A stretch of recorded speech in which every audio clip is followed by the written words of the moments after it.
my dear students, and welcome back to my YouTube channel. Today we are going to learn an important chapter called as Circles from class 9th NCERT textbook.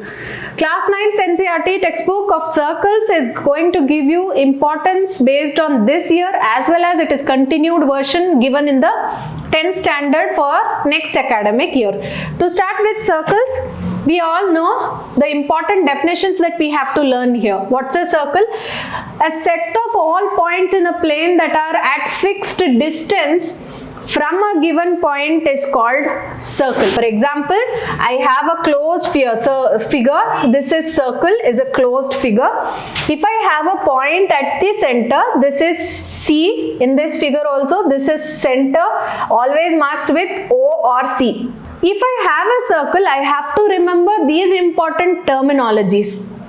So from the center, if I am just drawing a line to the end point of the circle, I'll call this line as radius.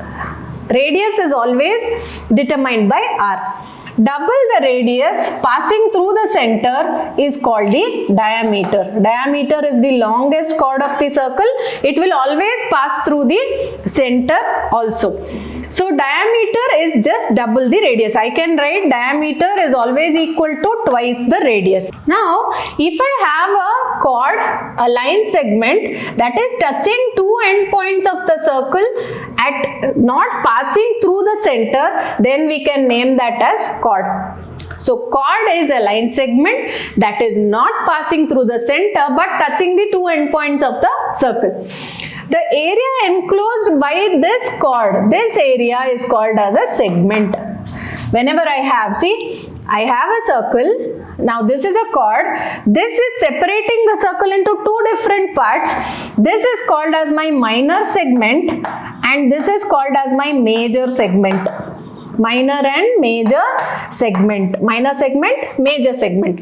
Whenever again I have a circle, this is my circle and two radii are just enclosing one pizza type of portion like this here. This pizza part, this is called as a sector.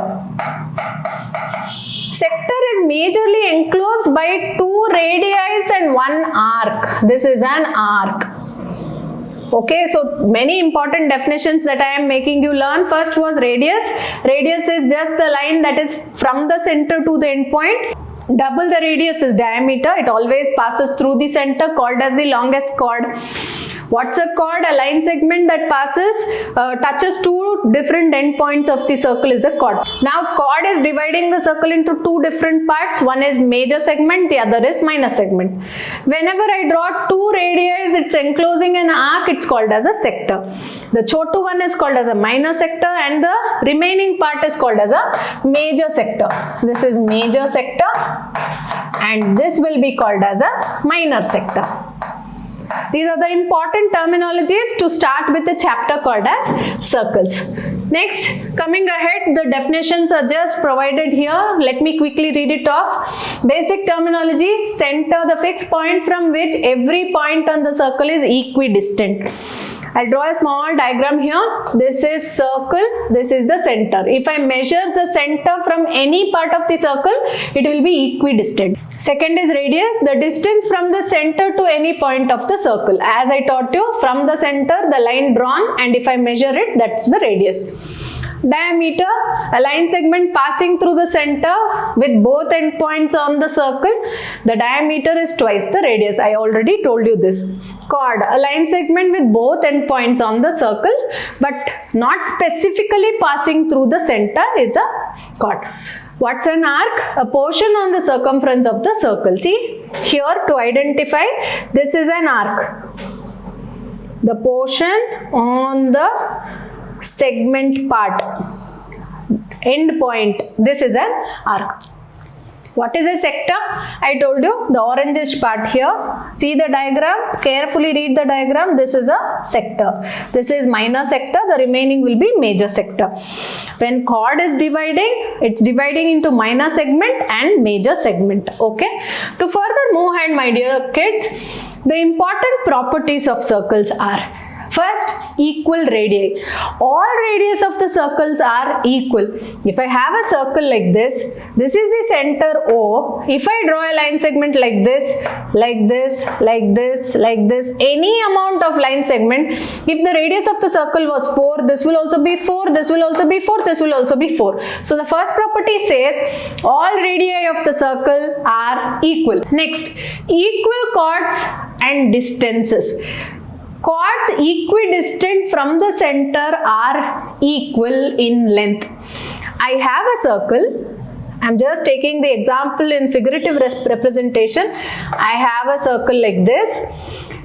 If I have two different chords, and if the chords are equidistant from the center like this, the distance between the center to the chord is equal, then these chords, if AB and CD are my chords, I can say AB is equal to CD. This is the second property of the circle. Next, perpendicular bisector. The perpendicular drawn from the center of the circle to a chord bisects the chord. How do I figuratively represent it? I have a circle. This is the center of the circle. This is my chord AB. From center, if I am drawing a perpendicular like this, perpendicular means it is touching the chord at 90 degree. Then this OP line will divide or bisects the chord into two equal parts. That is the meaning of the third property. Let us read it once again. The perpendicular drawn from the center of the circle to a chord bisects the chord. This is the perpendicular. OP is perpendicular to AB, implies AP will be equal to PB is the exact meaning of the property. Moving to the fourth one, angle at the center versus angle at the circumference. What do I mean by angle at the center? So, if I have a circle like this, okay, this is my circle. This is the center O. Any angle formed here, this is the central angle. From the same points, let us think that AOB is the central angle. From the same point A and B, another angle is formed here.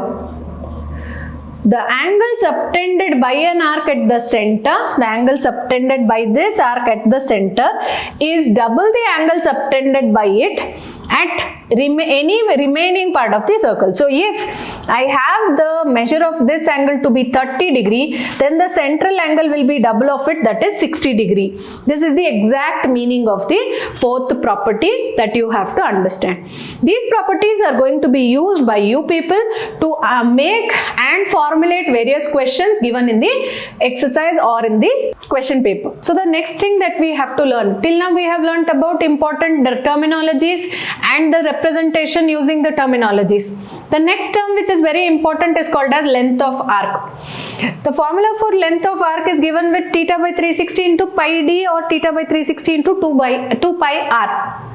First, let us understand what is an arc. Just now I taught you, see this diagram. If I have a circle like this, if I take or cut a portion of the circle, that portion is called as an arc. Okay, the arc normally, if arc is just joined to two of the radii, this will be called as a sector. But here we are not speaking about sector, we are just going to learn how to find the measure of this arc. So, whenever an arc subtending an angle theta at the center, then the length of the arc is given by. So, if I take the circle with center O and I am joining it to the arc given, this angle will always be called as theta. If I have to find the length of this arc, the formula will be theta by 360 into pi into d, where d is the diameter, or theta by 360 into 2 pi r, because the circumference of the circle is 2 pi r.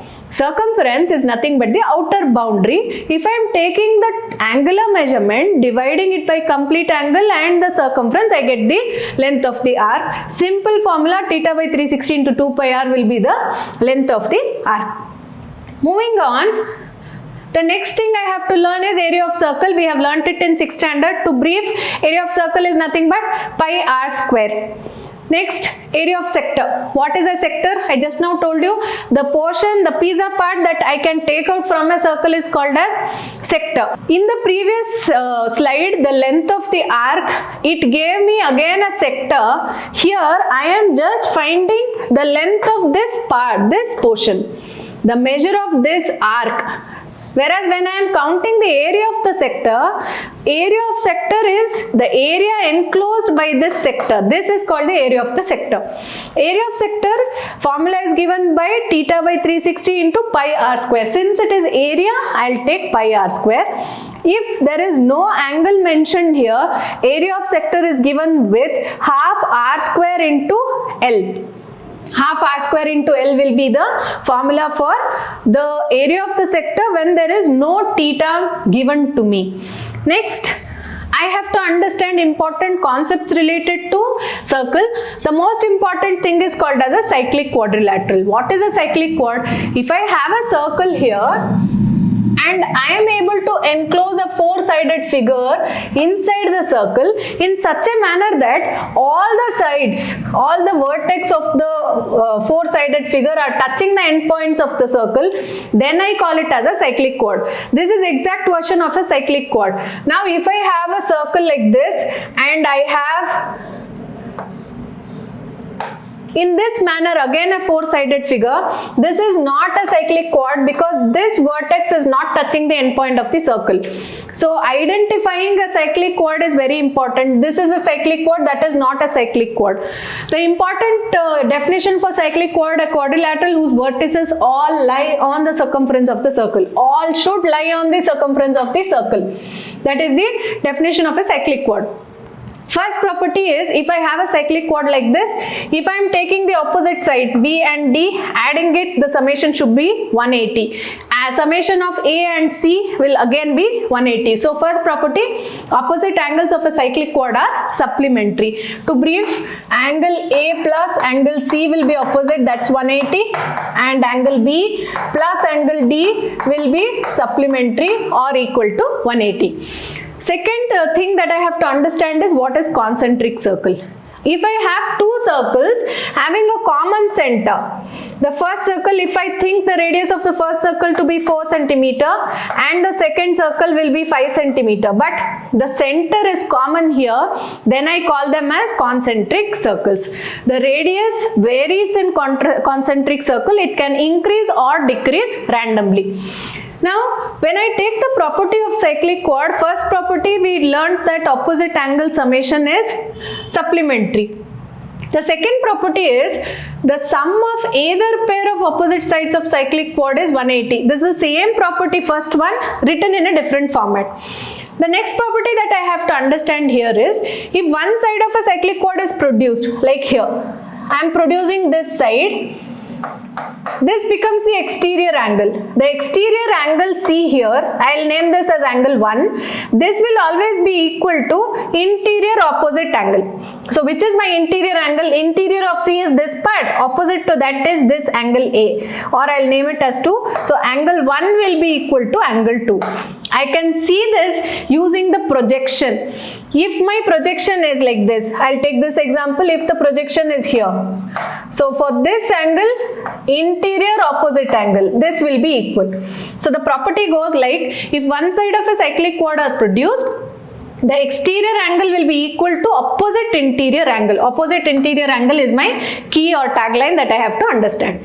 The fourth property is, the sum of any pair of opposite sides of quadrilateral is 180, then the quadrilateral is cyclic. The reverse of first one is the last one.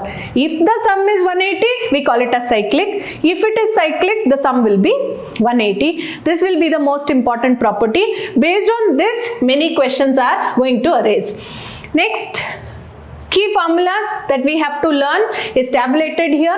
Already we have explained, just briefing it. Area of circle pi r square, circumference is 2 pi r.